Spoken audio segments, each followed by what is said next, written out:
Welcome to the Only Dream Big podcast, starring your host, Donnie Bedney. Only Dream Big is a podcast where Donnie will share tips and experiences on different topics, such as acquisition entrepreneurship, human capital, and the future of the workforce. He is the president of PSP Metrics and has been in the assessment and human capital management industry for more than 15 years, with the goal of driving change through people. As your guide on dreaming big, let's hear from the man himself. Welcome back, everyone, to another episode of the Only Dream Big pod. I am your host, Donnie Bedney. So excited this morning to have an individual that I've been blessed to build a relationship with over the years, Jim Clifton, on the show with me today. Jim, thank you for joining us. My pleasure, and it's great to see you, Donnie. Always, my friend. We say we need to do this more frequently, so it'll be interesting to record some of our conversations and share it with the world to hopefully give them some wisdom today. So, Jim, I know we talked a little bit, just prior to, and part of what is kind of a standard for us on this show is to go back, and you can take us as back as far as you want. But as you think about, your own dreams, right? And I don't know how many times people ask you about your dreams because you're so busy, running an organization that's asking other people about some of their hopes, dreams, engagements, desires, etc. But did you see yourself running, kind of a global enterprise like a Gallup organization? And if so, at what point did it kind of, I'll say materialize for you before you started taking action steps towards that? Well, I think I've been fortunate, Donnie. I started a few companies like when I was in college, and like some weird stuff like Trails West history tapes. They were those cassette boxes, and oh wow, it was even out in the there wasn't that much history in the Midwest, by the way. And then I started a little chain of handmade markets. They didn't do they weren't very good ideas, by the way, but I had something happen to me in life where I got good at interviewing. So I got a job at a youth prison out in western Nebraska. I'm from Nebraska, as you know, but you're right.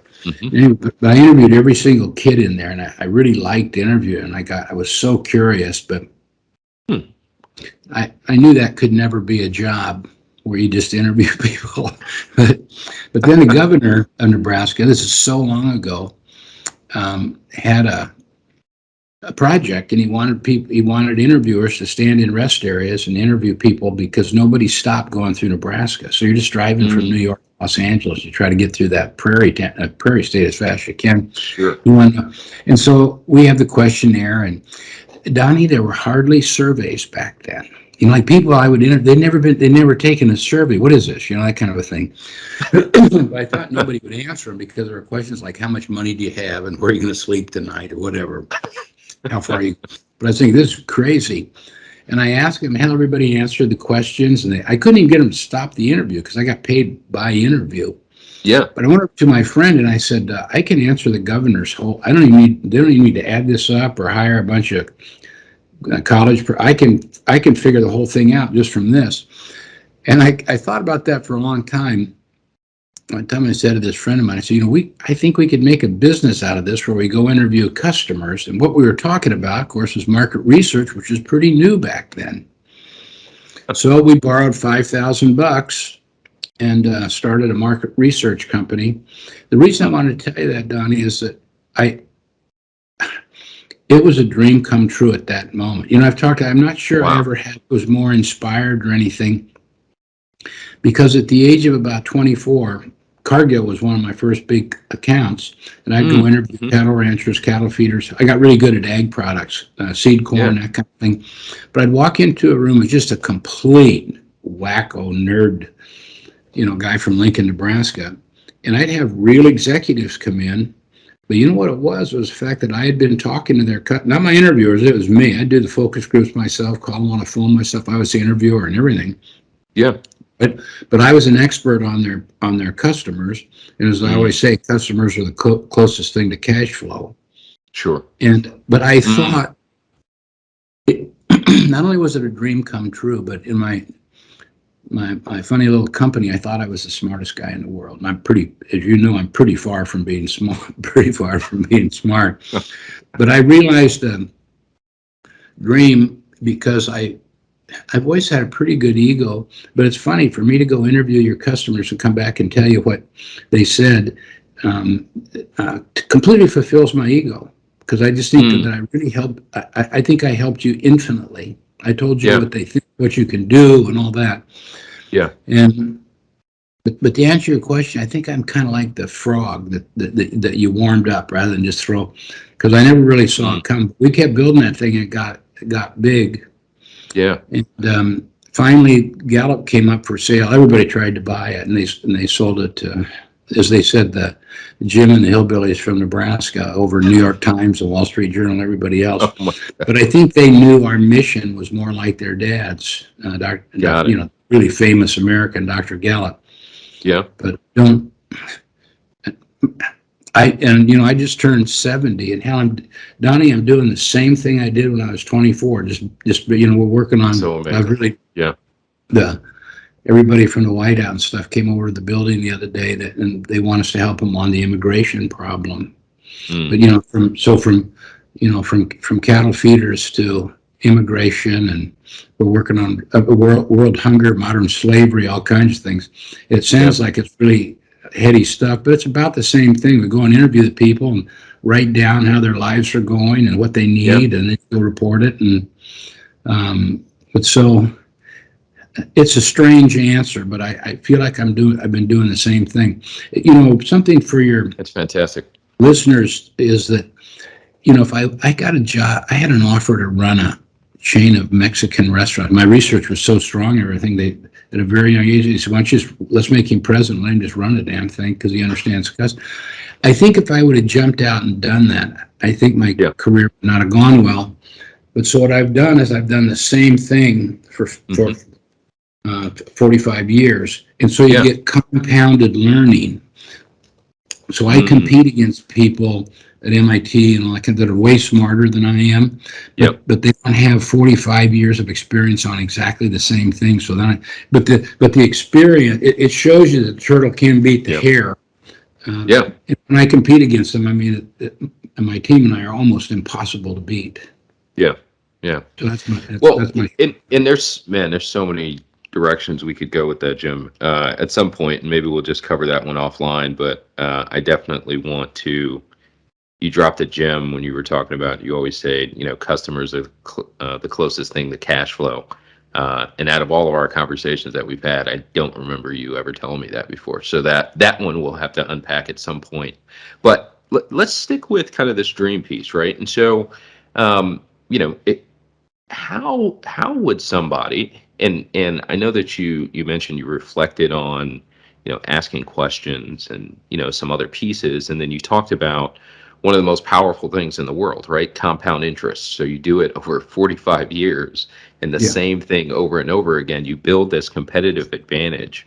Do you have any, we'd like to share practical and pragmatic tips, for folks so they could kind of leave.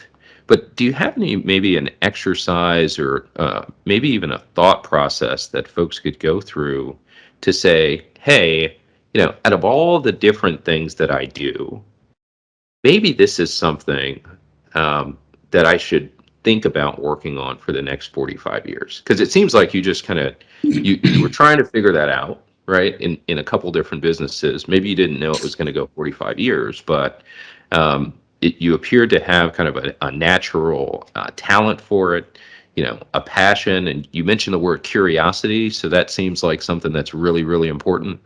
As well. But as you think about characteristics and maybe even some next steps or things that people could look for in activities or, careers and stuff that they're currently participating in, what's a good way to kind of experiment and begin moving towards, finding something that you could focus on and you use the tortoise and the hare. So kind of a big question, but curious about some of your thoughts there.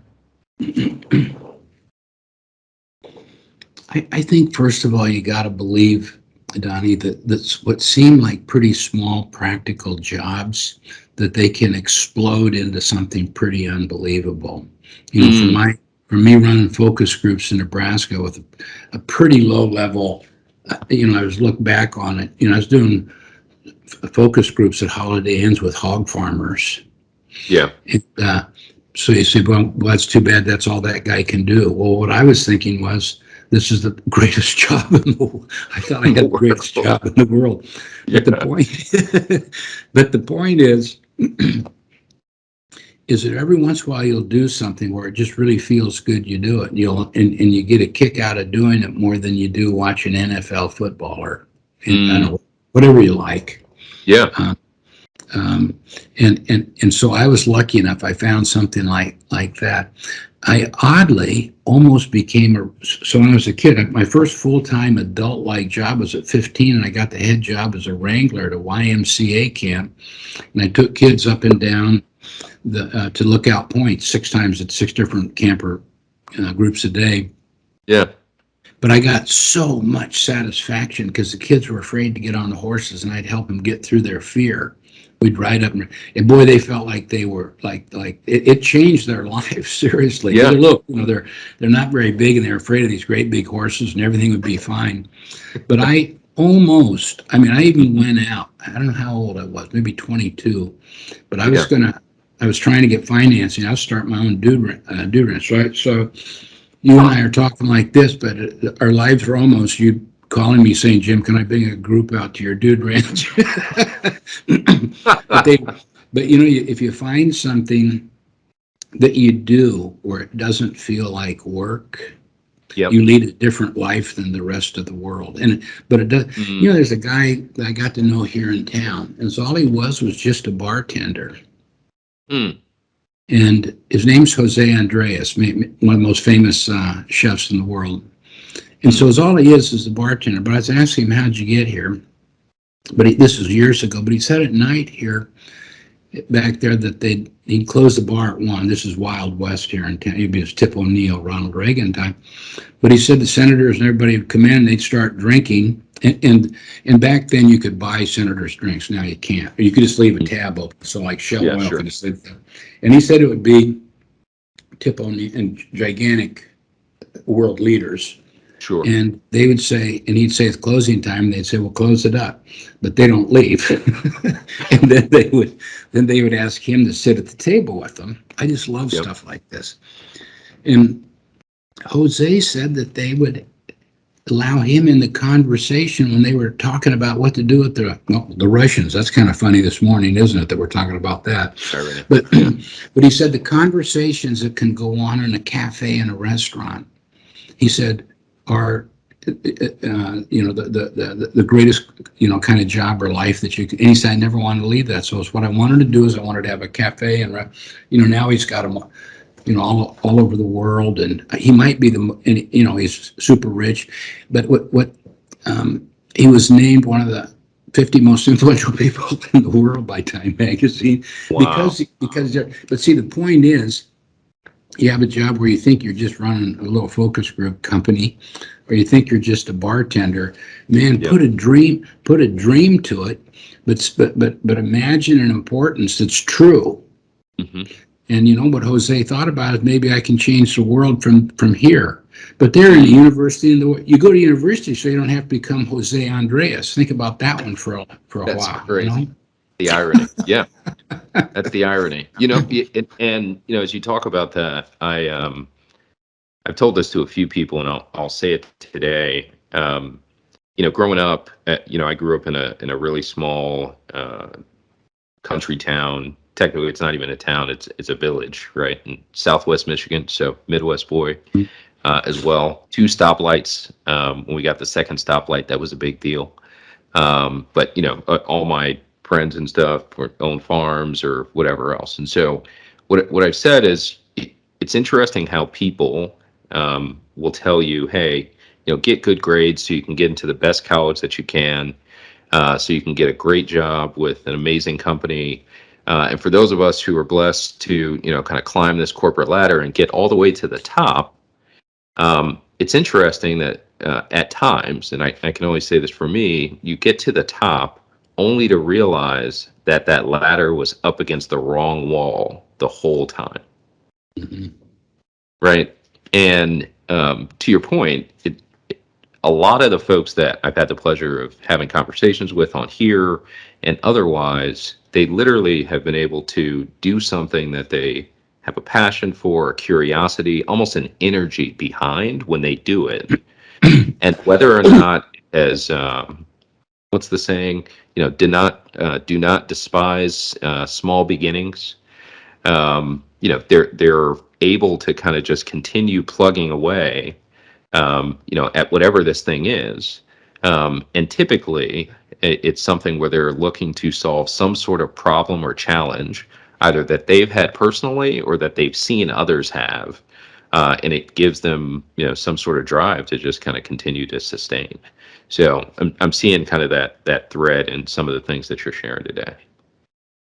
Yeah, a big part of that too is that I think that myself and you and others, you can't write it down. It's kind of hard to bring out, but we have a pretty serious need for freedom Mm-hmm. and independence. And Yep. it's not as much that I don't want to have a boss. It's Mm-hmm. when I get up in the morning, I want to be able to dream anything I want. Yeah. Woof. Yes. Yes. That is good. We're going to put a reel out about that one. That is true. Very true. Very true for me. Jim, I'm going to pivot us just for a second. But that is an absolute truth for me. You mentioned your team earlier, right? And one of our subtitles is just driving change through people.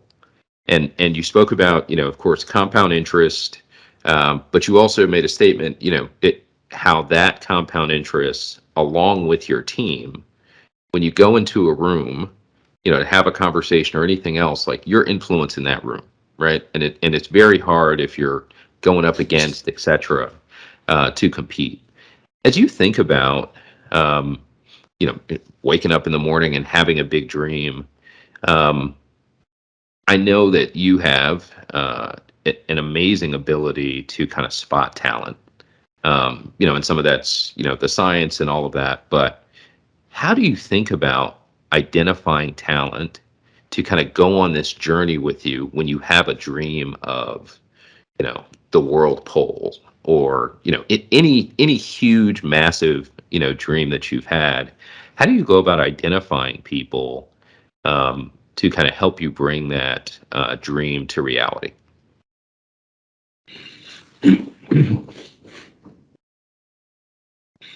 If you know much about Gallup, you've heard about Strengths Finder. We renamed it after its founder, Clifton's Strengths. That's not, and I didn't have anything to do with it. It's a different Clifton, but as you go, Donnie, when I first started out, I had to do everything. So I had to kind of manage the place, manage interviewers and all that. And I'm not that good a manager, and I don't care. But sometimes you got to do it. And then you hire somebody that's a lot better than you to do that. Because what I do is I go see people and give them ideas on something they can study where they can make change and all that kind of thing. But what's happened to me, and it really helps being in this Gallup environment, is over my 45 years, I kept getting closer to my strengths. So like today, I won't spend any time at all outside my strengths. I got some hard things to do, but because they're my strengths. And but when you start out, you're doing a lot of things that are hard for you to do because you just don't. It's a task that you don't quite have a capacity to perform. But then you get bigger.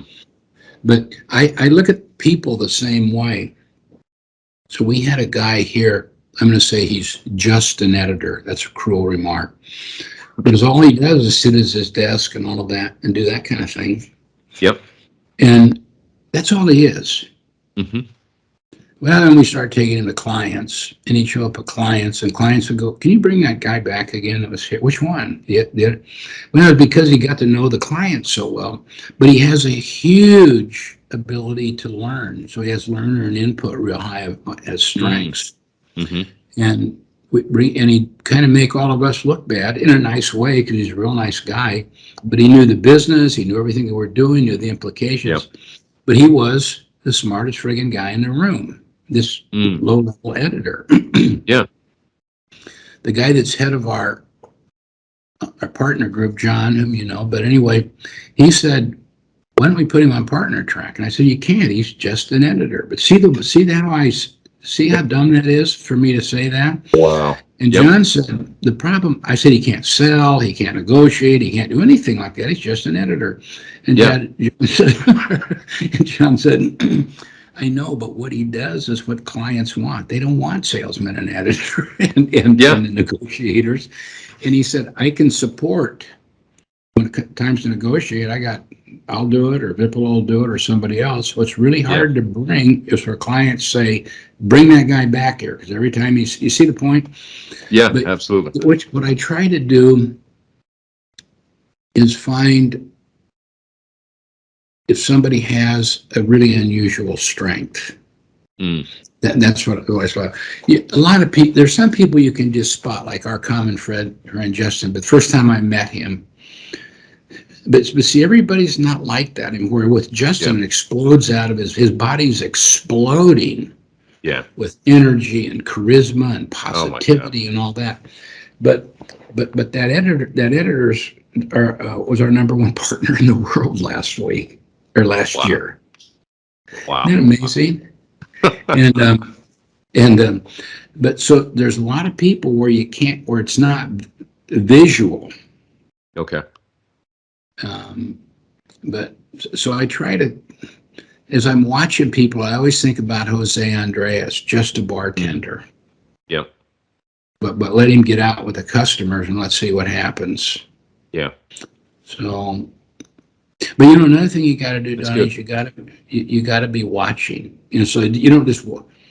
So I kind of make it a thing. Where if I go somewhere, I'll be looking around or talking to somebody, and then you get a feeling. You go, I wonder if this person's got something. And I start learning about them. That's powerful, man. I think I think that's one of the challenges that folks have. And you are emphasizing, some of the positive things, which is what's the other saying? That there's a reason why we have one mouth and two ears, and also two eyes, frankly. So the ability to observe, ask questions, and then truly listen, and think about whatever your objective is, and then find more people who can literally help you move towards that objective, because you understand, like, hey, here's the part that I can play in this, but let me surround myself with others so that we can actually go far and make this thing happen. Those strengths, Donnie, can be so specific. I think most people think, well, so he gets real good at learning about clients and understand everything like that. Yeah, I know it, but it's not what you think. It's extraordinary how he does it. You see what I mean? Where you say, well, he's just a bartender, can he? But no. It's got to be an extraordinary one. You can't. You get the point, but it's not. It doesn't have to be that he split the atom or that she, figured out the Van Allen belt and low orbiting magnetic. It doesn't have to be that. It can be very small things that you can explode into building something with no limits. Yeah. That's what we want to do here we want to encourage people to build with no limits. That guy, I think we ever hear at Gallup when I brought a friend around named Roy Spence? Yes, I do. I remember Roy. He's like, so he's in high school, just on a program in all places in El Paso with him recently. But anyway, everybody knows his story, but he's a guy in high school, goes to University of Texas. He's a poor student, but anyway, something happens when he starts an ad agency and his thing. He eventually, but while he's in high school, he's got quite a problem because he cannot spell. And so it's pretty bad, for being a junior or senior in high school. Where, he spells like a third grader. And anyway, people liked him. He quarterbacked the state championship football team. So he was a guy, and he's really entertaining and all that. But anyway, all the attention in high school came on him about that he's an idiot. Look at this stuff. He can't spell it all. Finally, one teacher came out scratching her head. And she said, yeah, but have you seen what he's writing? Have you read it? Forget the spelling, and read it. And what they were reading was one of the great copywriters of the last 50 years. He was named the single most creative guy of the last 50 years by the New York Advertising Foundation. But see, we focused so much on what was wrong with him, nobody could see. And he's going to spend he's going to spend his whole life trying to be. He said, he said that, so he helped set up the Clinton Initiative, but he said that when he would type in initiative, to this day, he can't get it close enough where spell check can recognize it.